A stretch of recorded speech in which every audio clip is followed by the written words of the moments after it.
آرام سے بیٹھنا تمہارا اسی طرح گناہ ہوگا جیسے گناہ کرنے والوں کا اپنا ہے۔ یہ ذمہ داری آتا ہے اسلام نے بنائی۔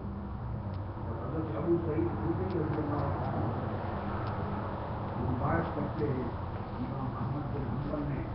اپنی مسند کو ابن ماجہ نے روایت کیا، اور پہلی حدیث کی مسند احمد کو ابو داؤد و ترمذی فرماتے ہیں کہ آقا اسلام نے فرمایا لا یحقر احدکم نفسہ، تم میں سے کوئی شخص اپنی جان کو حقیر نہ سمجھے۔ مت سمجھو کہ آپ حقیر ہیں، آپ کمزور ہیں، ہمارے ہاتھ میں کچھ نہیں۔ میں آپ سے پوچھتا ہوں، دنیا کو کسی ملک کی ایک مثال دیتے، کسی ایک ملک کی جہاں امیروں کی ضرورت ہو انقلاب بولیے، انقلاب تاریخ میں کبھی امیروں کی ضرورت نہیں رہا، انقلاب وڈیروں کی ضرورت نہ تھا نہ ہے، جاگیرداروں کی ضرورت نہ تھا نہ ہے،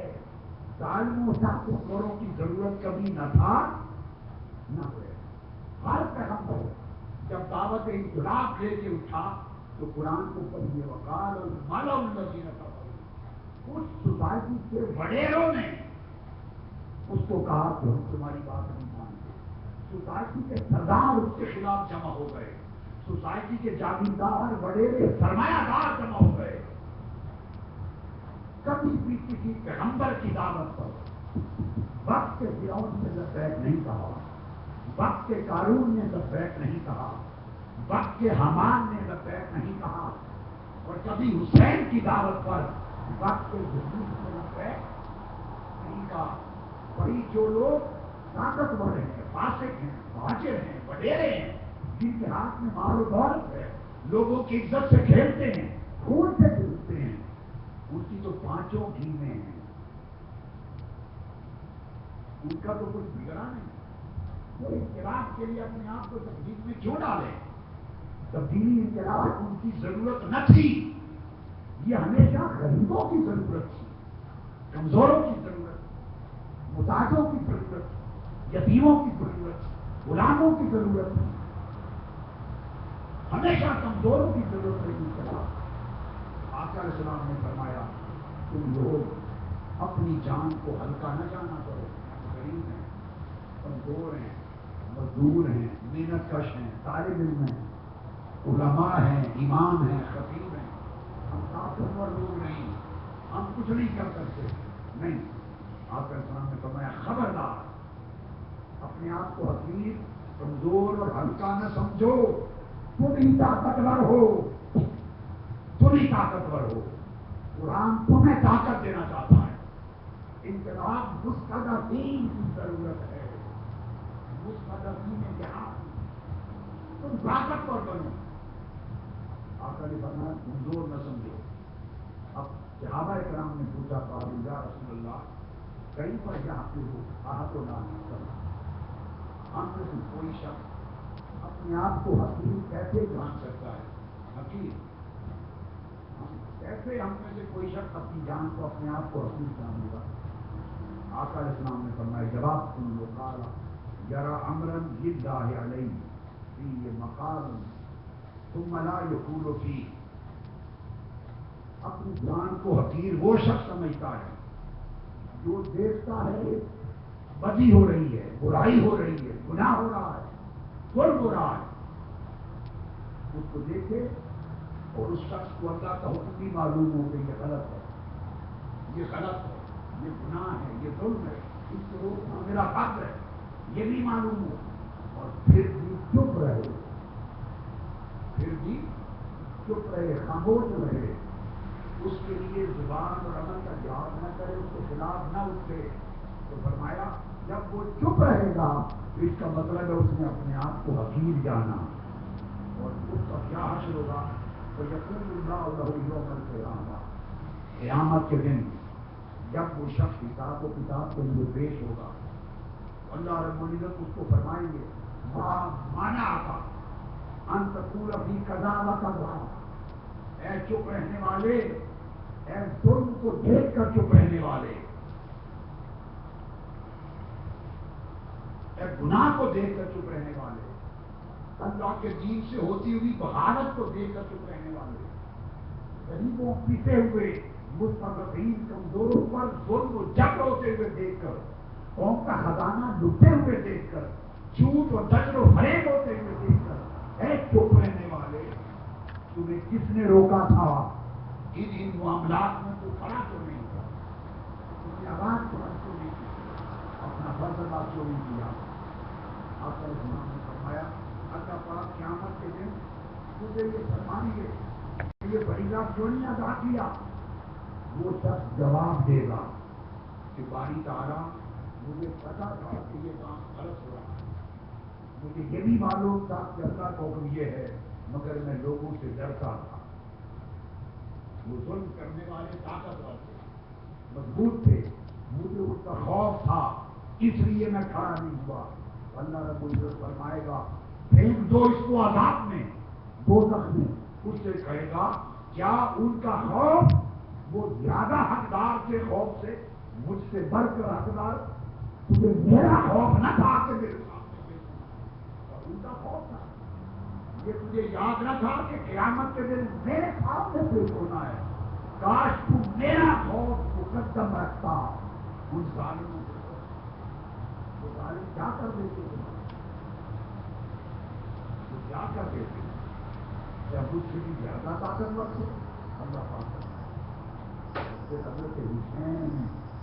رضی اللہ تعالیٰ عنہ روایت کرتے ہیں، بلکہ حضرت کریم روایت کرتے ہیں مسند احمد بن حنبل، سنن ابو داؤد اور ابن ماجہ ابن حبان میں کہ میں نے آقا علیہ السلام سے سنا، آپ نے فرمایا یقول ما من رجل یکون فی قوم یؤمل فیہم بالمعاصی، فرمایا کوئی شخص اگر ایک ایسے معاشرے میں ایک ایسی قوم سے رہ رہا ہے جس میں گناہ ہو رہے ہیں، نافرمانی ہو رہی ہے، کرپشن ہو رہی ہے، ظلم اور زیادتی ہو رہی ہے، کوئی شخص اس سوسائٹی میں رہ رہا ہے، یقدرون علی ان یغیروا علیہ، اور پھر اگر وہ سارے لوگ مل جائیں، 1 کروڑ نمازی بن جائیں، اگر 1 کروڑ قیام کرنے والے بن جائیں، 1 کروڑ بولیے قیام کرنے والے بن جائیں، اور اٹھ کھڑے ہوں، اور وہ حالات کو بدلنے پر طاقت رکھتے ہوں، اور پھر بھی نہ اٹھیں اور حالات کو نہ بدلیں، تو فرمایا الا اصابهم الله بعذاب من قبل ان يموتوا، اللہ تعالیٰ اس قوم کے لوگوں کے مرنے سے پہلے انہیں اپنے عذاب کے نظر کیے ہوئے، مرنے سے بھی پہلے عذاب سے وہی معاشرے بچیں گے جو موت سے پہلے اٹھ کھڑے ہوں، اور ظلم کے خاتمے کے لیے اللہ کے امر کو نافذ کریں۔ حضرت حسین روایت کرتے رضی اللہ تعالیٰ عنہ، یاد رکھ لیں میں یہ اعتقاد ہے، میں کوئی سیاسی خطاب نہیں کر رہا، لا حول ولا قوت الا باللہ العلی العظیم، یہ سیاست کی جگہ نہیں ہے، میں ایک لفظ قرآن اور حدیث مصطفیٰ کا سنا رہا ہوں، ایک جملہ اپنی طرف سے، آپ 5واں دن ہے چوتھا سن رہے ہیں، ایک جملہ میں اپنی طرف سے بیان نہیں کر رہا، ایک جملہ فقط اللہ اس کے رسول کا پیغام کر رہا ہے، آیات قرآنی کا ترجمہ اور احادیث نبوی اور سنتوں کا ترجمہ، وہ پیغام جو معاشرے کے لوگوں کو پہنچایا نہیں گیا، لوگ جس سے باخبر نہیں ہیں، لوگ سمجھتے ہیں کہ شاید ظلم کے خلاف اٹھنا یہ کوئی سیاسی کام ہے، نہیں، یہ کوئی سیاسی کام ہے نہیں، ظلم کے خلاف جب امام حسین اٹھے تھے تو وہ کوئی سیاستدان تھے، وہ کوئی سیاستدان تھے، ارے سیاستیں اور سلطنتیں حسین کے دوروں کی دور پر قربان تھی،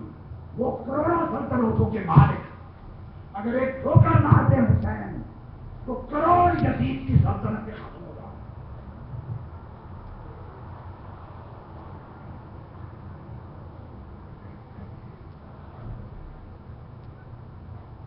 اور میں جب سب کو کہتا ہوں بھائی بوڑھے جوان اور بیٹے بھی جائیں، حق کی سربلندی کے لیے اٹھیں، اور بہنیں بیٹیاں بھی جائیں. یہ سنت حسین ہے. جب امام حسین جاتے ہیں حق کا سب کو سر بلند کرنے اور ظلم کا راستہ روکنے کے لیے، تو سیدہ زینب سے لے کر سیدہ سکینہ تک،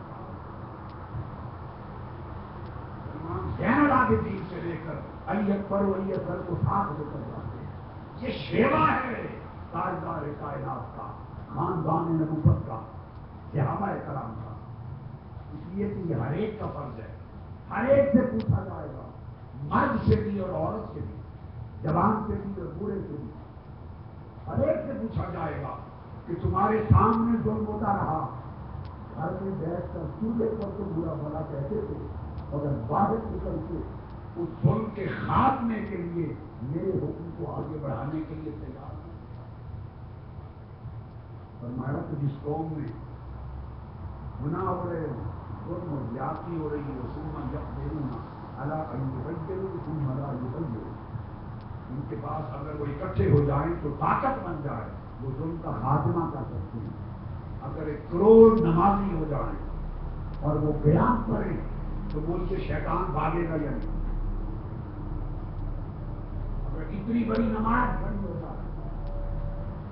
اتنی بڑی جماعت اور جماعت نماز اگر اتنی بڑی کھڑی ہو جائے، اس میں کروڑ نمازی خلاف کر رہے ہوں، بچے گا شیطان؟ شیطان اپنے چیلوں سمیت نکل جائیں گے.